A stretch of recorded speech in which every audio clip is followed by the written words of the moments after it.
안녕하세요 여러분. 이 채널은 한국어입니다. 방문해 주셔서 감사합니다. My name is Jasmine. I'm a beginner to Korean self-study and I hope to teach you the basics as I learn them. In this video we're going to be talking about the grammar point that allows you to express the word only.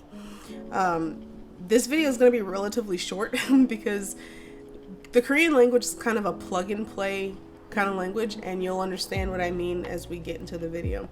This is not the only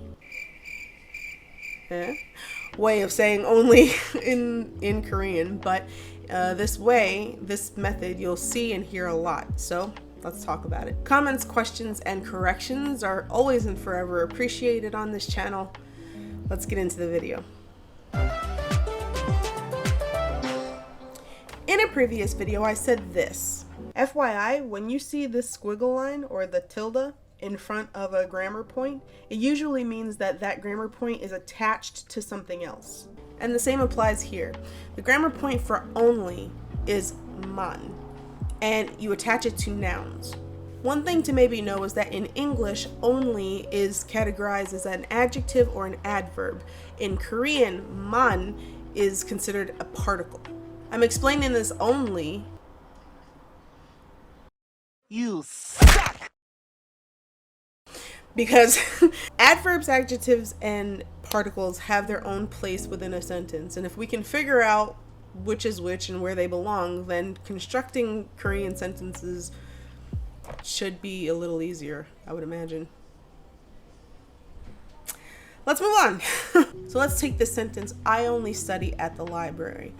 The noun in the sentence is library, and the Korean word for library is 도서관. Actually, in this sentence, we're going to attach two particles to the noun, eso and man. Eso has a few different meanings, but in this particular sentence, it's used to show that an action is happening in a certain place. Also remember that. So Korean sentences are structured subject, object, verb. This is a very basic sentence. We're going to start with the basic sentence structure, subject, object, verb. In English, you might look at a sentence like, I go to the library. In Korean, it would be, I library to go. In English, you might say, do you eat breakfast? In Korean, it would be, breakfast eat. So our sentence now becomes, 저는 도서관에서 공부해요. Hi, Editing Jasmine here. I'm kind of an idiot, so I completely left off the particle for only. The sentence should read, 저는 도서관에서만 공부해요. 도서관에서만. 저는 도서관에서만 공부해요. Back to our regular scheduled programming. How about the sentence, I only like butterflies? The Korean word for butterfly is nabi. It's cute, right?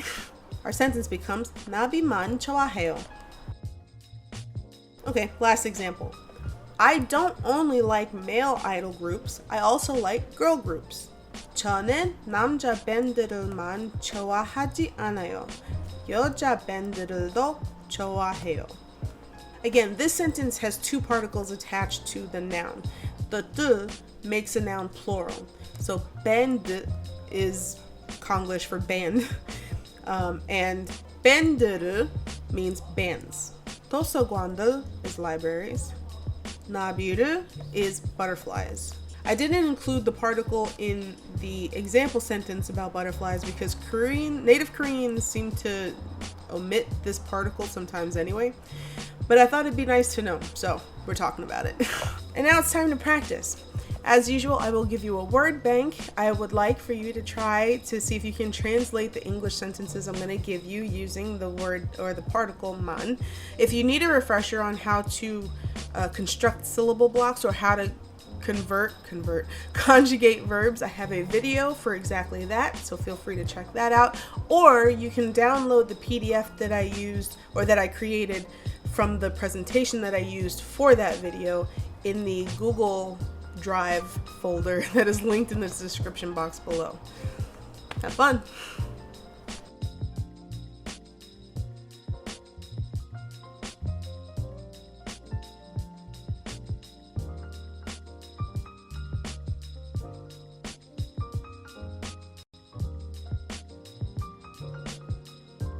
And welcome back. So how did it go? Please leave a comment down below to let me know what you thought of the exercise and how you did. If you liked this video, please give the video a like. Please subscribe for more. Feel free to follow me on Instagram. My plan is to post more there about the things I learned about the Korean language from day to day. Here's a little preview of what you might see there. So feel free to check that out. I will be happy to be friends with you there. And I will see you in the next video. 안녕히 가세요 and happy studying.